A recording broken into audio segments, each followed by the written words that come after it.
justicia, porque nunca estuvo peor la justicia que durante todo el gobierno de Mauricio Macri. Acá te lo hemos contado, te lo viene contando todo C5N hace mucho tiempo, las persecuciones, los abusos, las violaciones a los derechos, las escuchas ilegales de todo tipo y factor, los aprietes de la mesa judicial a los magistrados, cosas horribles, el lawfare, todo lo peor.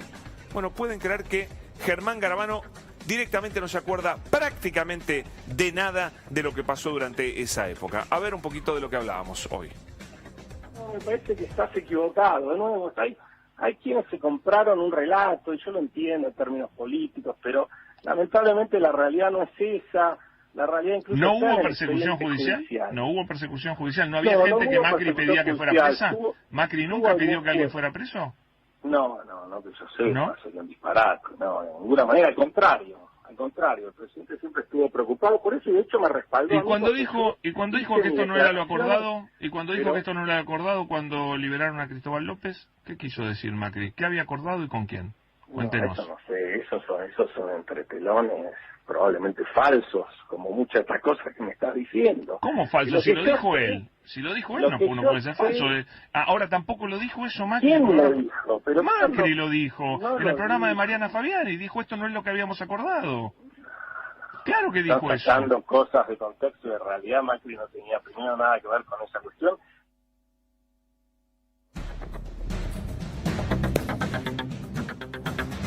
Bueno, eso decía, no me acuerdo, no tuvimos nada que ver y demás. Pero hay tanto, yo me acordaba después de lo de José Barbacha, el encubrimiento a los encubridores que hizo Germán Garabano, que era amigo de José Barbacha, presionó para que la querella no acusara en el tema AMIA, la presencia de Leo Fariña, uno de los falsos arrepentidos, este hombre que iba a recitar por los tribunales lo que le escribían otras personas, lo que le escribía la AFI, estuvo en el despacho de Germán Garabano. Hay tanta mugre del gobierno de Macri en materia de justicia que no alcanzarían 10 programas para hablar de eso. Pero justo estaba leyendo un hilo de Leopoldo Moró donde también lo nombra Germán Garabano por algo de mucha actualidad. También tiene que ver con los arrepentidos, esa truchada absoluta que se utilizó para hacer guerra política a través de la justicia. Pero mejor que lo explique él porque ya lo tenemos al senador Leopoldo Moró con nosotros. ¿Qué tal, Leopoldo? Bienvenido. ¿Cómo va?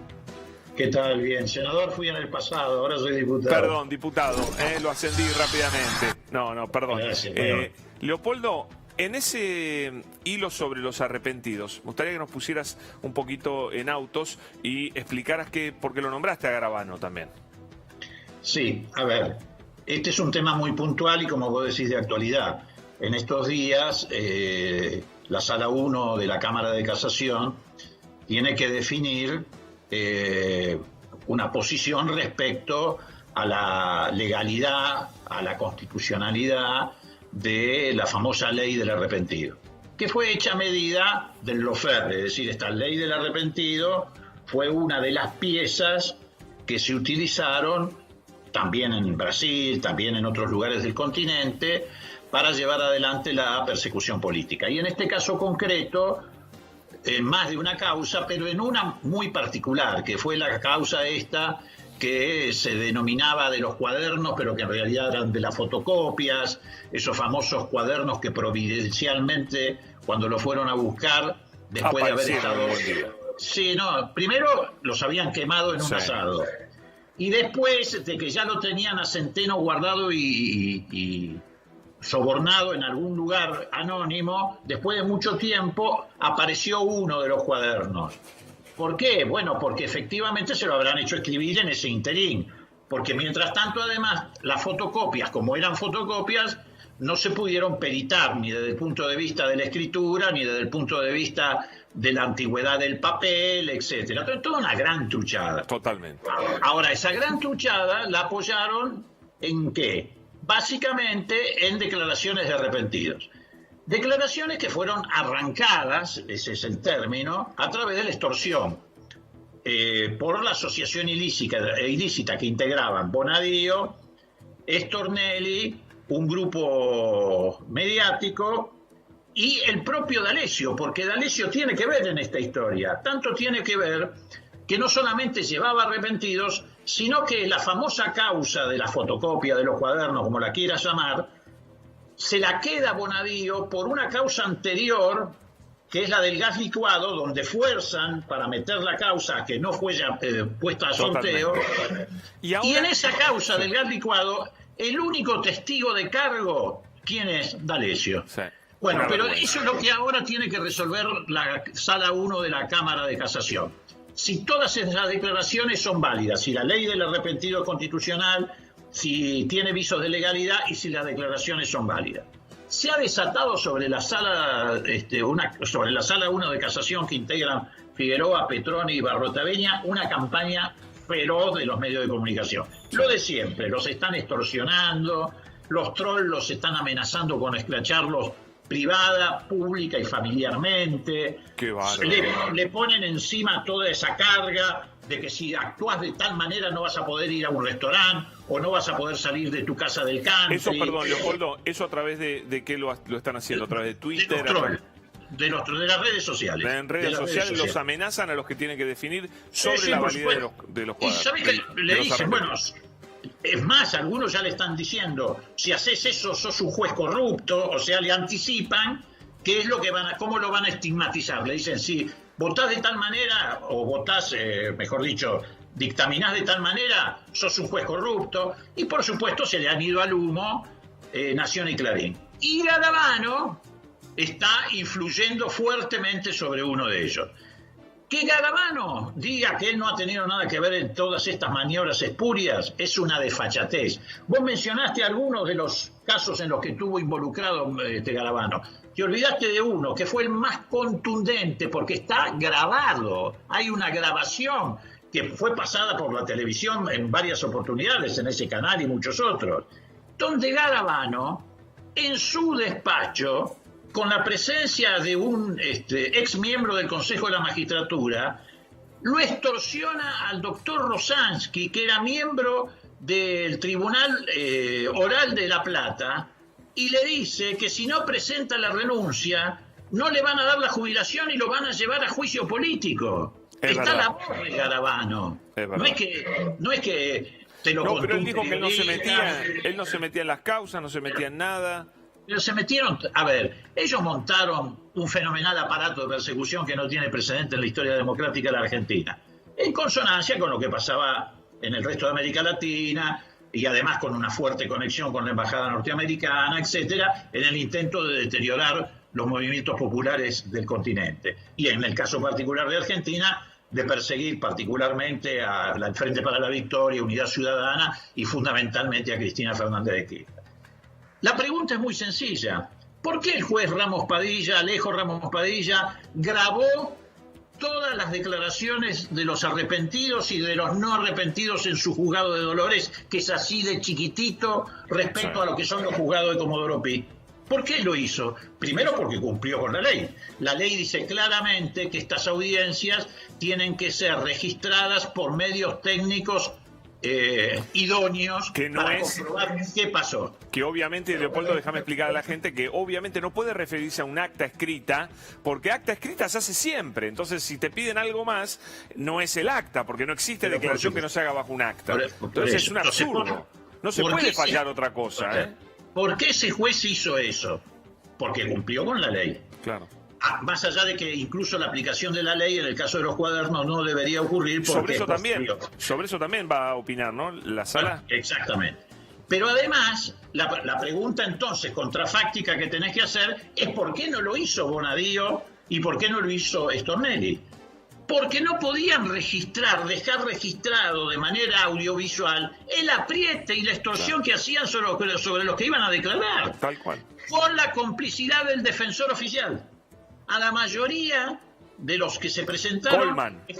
Exactamente. Que no es Tuni Coleman, nada que ver. No, Tuni no, pobre, no me lo metas a Tuni en él. La mayoría de los que se presentaban les decían, no, cambia de abogado, vení con el defensor oficial. Que era Gustavo Coleman. Exactamente. Entonces, en esas reunioncitas ahí le decían, che, acá tenés la sortija, ¿te acordás del famoso tema de la sortija? Sí, claro. Si la mencionás a Cristina, te vas ahora mismo. Y si no, te vas abajo a la alcaldía. Por supuesto, al lugar más nefasto y siniestro que haya pisado una persona un cuartito de 2x2 con excremento en las paredes. Ese es la alcaldía de tribunales. Ahí lo mandaban a ablandarse. Sí. Y después lo llamaban 24 o 48 horas y decían, ¿y qué vas a hacer? Por supuesto, eso que hacía el sinvergüenza de Stornelli y el juez más que hizo más prevaricato, el campeón mundial del prevaricato, sí, no lo podían filmar, no va a quedar eso filmado. Pues esa es la razón por la cual no hay registros audiovisuales. Y esa es la razón también porque no hay peritajes. Quiero inventaron fotocopias. Que me cuentes cuál es la presión de Garabano sobre uno de los Está integrantes. Presionando concretamente sobre un camarista, sobre uno de los 3 camaristas. Está presionando constantemente sobre uno de los 3 camaristas. Y los 3 camaristas, son 2 en realidad, son 2 hombres y una mujer, están frente a una presión extraordinaria, impresionante. Todos los días, desde hace una semana, repasar Clarín y Nación, todos los días les dedican un artículo.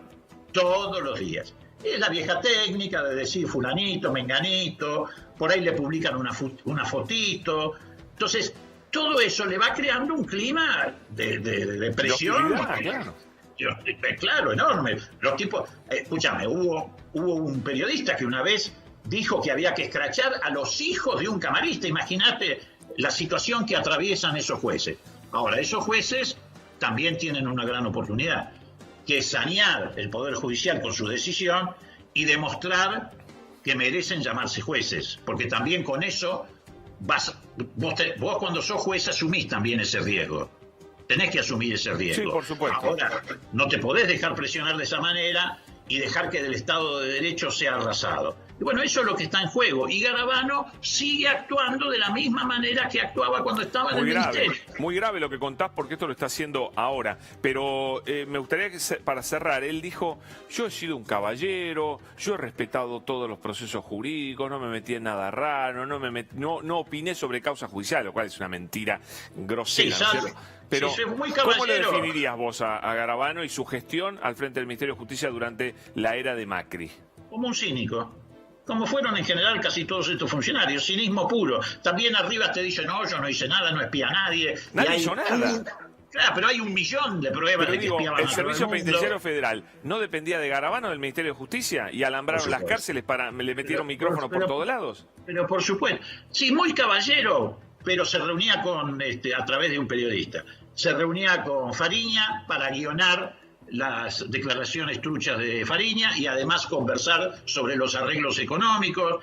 Arreglaron hacerle un hotel boutique a Van der Rohe. Como te dije, está grabado cuando lo apretaron a un juez para hacerle presentar la jubilación, la renuncia. Es muy caballero, pero todo eso existió y está documentado. Clarísimo. Leopoldo, una preguntita muy cortita sobre qué va a pasar si hay, si llega a la Cámara de Diputados la reforma al Ministerio Público. Están, dale que va, también Clarín y La Nación como locos diciendo que eso no se va a aprobar para nada, y si se aprueba explota la candidatura de Daniel Rafecas y demás. Me gustaría tu opinión. No, a ver, lo que hay que entender respecto a esto rápidamente, para ser lo más sintético posible.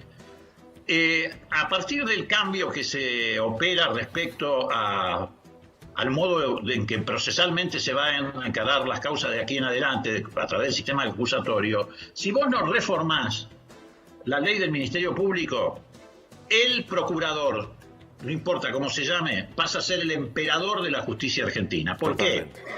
Porque tiene todas las facultades, la facultad de formar o no juris de enjuiciamiento, de sacar y poner fiscales, trasladarlos. Bueno, fíjate lo que está pasando con este señor Casal, que es interino, que ni siquiera tiene acuerdo del Senado y ha decidido per se no hacer ninguna acción contra Stornelli.